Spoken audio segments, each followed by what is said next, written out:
కాంగ్రెస్ ను టచ్ చేసి చూడంటున్నారు మంత్రి పొన్నం ప్రభాకర్. బీజేపీ నేతలు కౌంటర్ ఇస్తూనే బీఆర్ఎస్ నాయకులకు సవాల్ విసిరారు.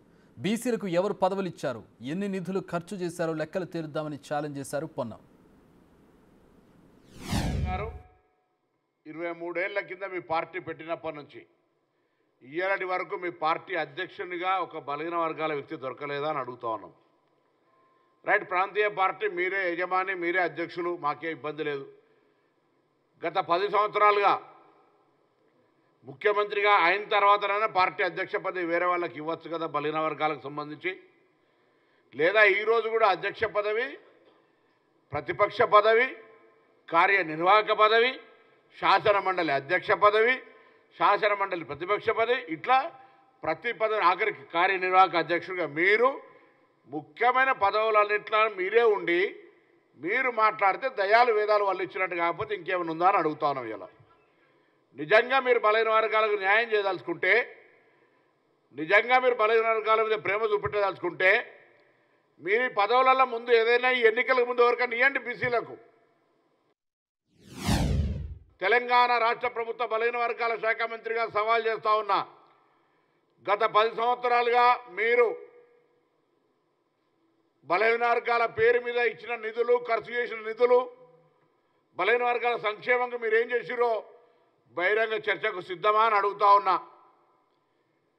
ఈరోజు మేము అధికారంలోకి రాగానే మా నాయకుడు రాహుల్ గాంధీ గారు చెప్పినట్టుగా మేమెంతో మాకెంత అన్నట్టుగా శాసనసభ వేదికగా కుల గణన సర్వేకు తీర్మానం చేసినాం, జీవో ఇచ్చినాం, 150 కోట్ల విడుదల చేసినాం.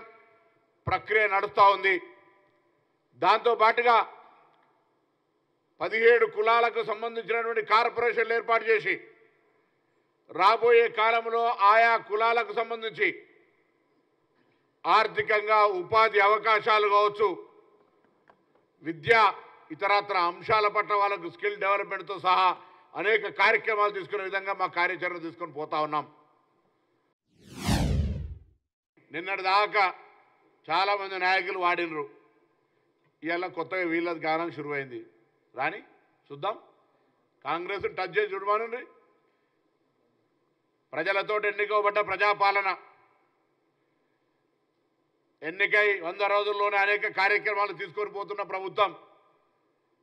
చేతనైతే ప్రజల దగ్గరకు 10 సంవత్సరాల్లో మేమేం చేసినాం, కేంద్రం నుంచి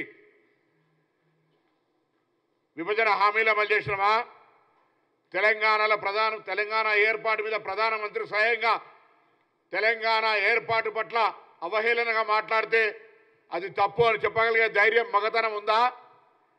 అవన్నీ లేకుండా ఊరికేనే కాంగ్రెస్ పార్టీకి సంబంధించిన అంశం మీద మాట్లాడితే అది వాళ్ళకే తెలుసు. పొన్నం వ్యాఖ్యలకు సంబంధించి, అలాగే ఇరు పార్టీలకు మధ్య జరిగినటువంటి వాదోపవాదాలకు సంబంధించి మరిన్ని వివరాలు మా ప్రతినిధి వెంకట్ నడి తెలుసుకుందాం. వెంకట్,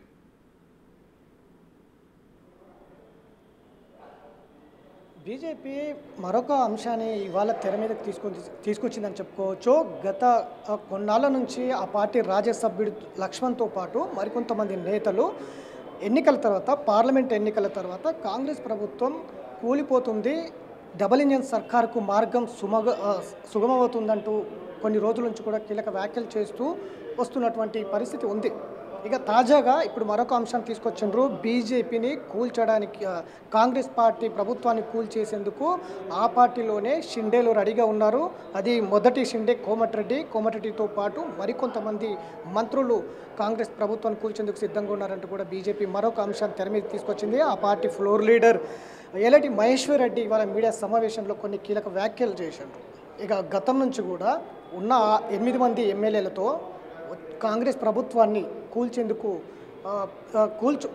మాకు 48 గంటలు చాలు, మేము గేట్లు ఓపెన్ చేస్తే కాంగ్రెస్ పార్టీ రాష్ట్రంలో ఖతమవుతుంది అంటూ కొన్ని కీలక వ్యాఖ్యలు చేశారు. ఇప్పుడు అది రాష్ట్ర వ్యాప్తంగా కూడా కొంత దుమారం లేపుతుందని చెప్పుకోవచ్చు. గతంలో రాజ్యసభ సభ్యుడు లక్ష్మణ్తో పాటు మరికొంతమంది నేతలు బీజేపీ అధికారంలోకి రాబోతుంది రాష్ట్రంలో అంటూ ఆయన వ్యాఖ్యలు చేశారు. ఇప్పుడు తాజాగా చేసినటువంటి వ్యాఖ్యలు కాంగ్రెస్ ప్రభుత్వంలో కాంగ్రెస్ షిండేలే ఓడించడానికి సిద్ధంగా ఉన్నారనే అంశాలు ఇప్పుడు కాంగ్రెస్ పార్టీలో, ఇటు బీజేపీలో నేతల మధ్య వారు కొనసాగే అవకాశం అయితే కనిపిస్తుంది. ఇక తాజాగా దీని మీదనే పొన్నం ప్రభాకర్ కూడా స్పందించారు.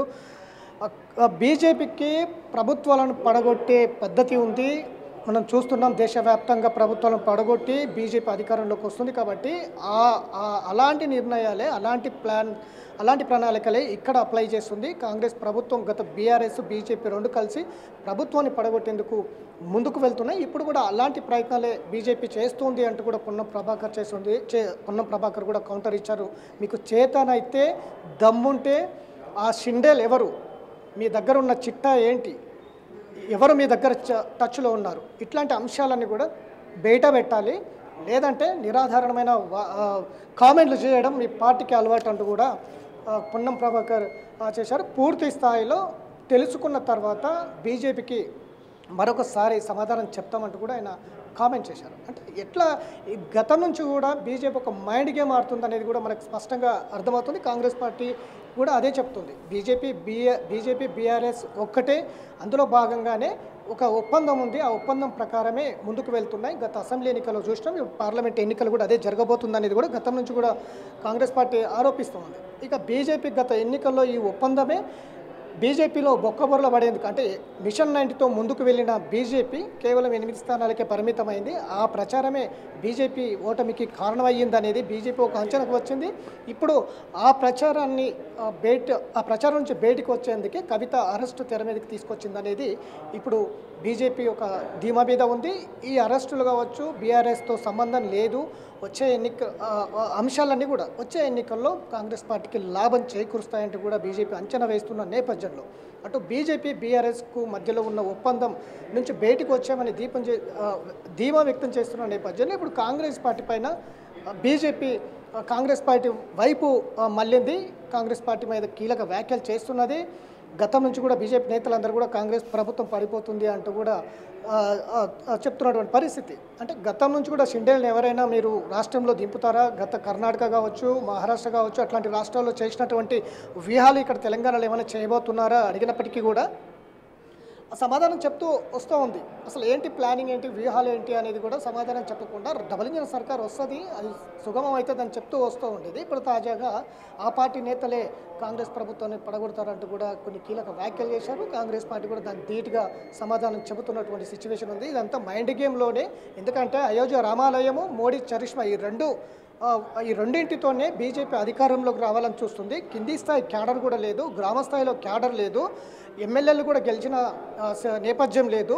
అట్లాంటి బీజేపీ ఏకంగా రాష్ట్రంలో కావచ్చు మెజార్టీ స్థానాలు ఎట్లా సాధిస్తుంది అనేది కూడా కాంగ్రెస్ పార్టీ చెప్తున్నటువంటి సిచ్యువేషన్. కాబట్టి కేవలం రామమందిరం, మోడీ చరిష్మాతో పాటు రాష్ట్రంలో కాంగ్రెస్ పార్టీ అధికారంలో ఉంది. కాబట్టి అధికారంలో ఉన్న పార్టీని కనుక విమర్శించగలిగితే, అధికార పార్టీతో కనుక ఢీకొనగలిగితే కొంత వచ్చే ఎన్నికల్లో లబ్ధి పొంది కొంత ఓట్ల శాతం పెంచుకోవచ్చు అనేది అయితే బీజేపీ స్పష్టంగా రాజకీయం చేస్తుందనేది కాంగ్రెస్ పార్టీ చెప్తున్నటువంటి సిచ్యువేషన్ ఉంది. కాబట్టి ఇప్పుడు ఈ ఇద్దరు నేతల కాంగ్రెస్ వర్సెస్ బీజేపీ, ఈ రెండింటి మధ్యలోనే వచ్చే ఎన్నికల్లో పోటీ ఉంటుందనేది ఇటు రెండు పార్టీలు కూడా అంచనా వేస్తున్నటువంటి సిచ్యువేషన్ ఉంది. కాబట్టి అసలు కాంగ్రెస్ పార్టీ కామెంట్ చేయడం వెనకాల బీజేపీ ఉద్దేశం ఏంటి, ఆ ఉద్దేశానికి ధీటైన జవాబు కాంగ్రెస్ పార్టీ నేతలు చెబుతారా లేదా అనేది కూడా ఒకవైపు ఉంది. ఎందుకంటే పదే బీజేపీ నేతలు ప్రభుత్వం పడిపోతుంది, వచ్చే ఎన్నికల తర్వాత ఇక్కడ డబుల్ ఇంజిన్ సర్కార్ ఏర్పాటు చేస్తాం అనేది స్పష్టంగా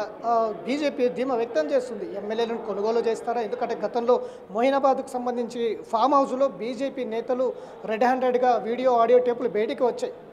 అప్పుడు బీఆర్ఎస్ ప్రభుత్వాన్ని బీజేపీ పడగొట్టేందుకు ఎమ్మెల్యేలు కొనుగోలు చేసింది అనేది బయటకు పడినటువంటి సిచ్యువేషన్ ఉంది. ఇప్పుడు తాజాగా కూడా అదే ప్లాన్ ఏమైనా చేస్తుందా, షిండేలను దింపుతుందా, ఇక్కడ ఎమ్మెల్యేలను కొనుగోలు చేస్తుందా బీజేపీ, కాంగ్రెస్ ప్రభుత్వాన్ని పడగొడుతుందా అనే ఒక సస్పెన్స్ అయితే కొనసాగుతూ ఉన్న నేపథ్యంలో ఇప్పుడు బీఆర్ఎస్ నేతలు చేసినటువంటి ఏలేటి మహేశ్వర్ రెడ్డి కావచ్చు, కిషన్ రెడ్డి కావచ్చు, లేకపోతే లక్ష్మణ్ కావచ్చు, మిగతా నేతలందరూ కూడా పదే చెప్తున్నటువంటి నేపథ్యంలో వచ్చే ఎన్నికల తర్వాత ఏం జరగబోతుంది, నేతలు ఎందుకు పదే ప్రభుత్వం పడిపోతుందని వాదిస్తున్నటువంటి ఆరోపణలు చేస్తున్నటువంటి సిచ్యువేషన్ ఎందుకు వస్తుంది, ఇదంతా మైండ్ గేమా, ఎన్నికల్లో లబ్ధి పొందేందుకేనా, ఇవన్నీ వాటికి కాంగ్రెస్ పార్టీ నేతలు సమాధానం చెప్పాల్సిన అవసరం ఉందంటూ కూడా బీజేపీ నేతలు చెప్తున్నటువంటి సిచ్యువేషన్ అయితే కనిపిస్తుంది. మరి ఈ అంశాలన్నీ కూడా బీజేపీ చేస్తున్నటువంటి ఆరోపణలు కావచ్చు, కాంగ్రెస్ ప్రభుత్వం పడిపోతున్న అంశాలు కావచ్చు, రేపు వచ్చే ఎన్నికల్లో నిజానికి ఈ రెండు పార్టీల మధ్య ఏ విధమైనటువంటి తీర్పు రాబోతుంది అనేది కూడా కొంత ఆసక్తిగా ఉంది. Right, thanks for the updates Venkat.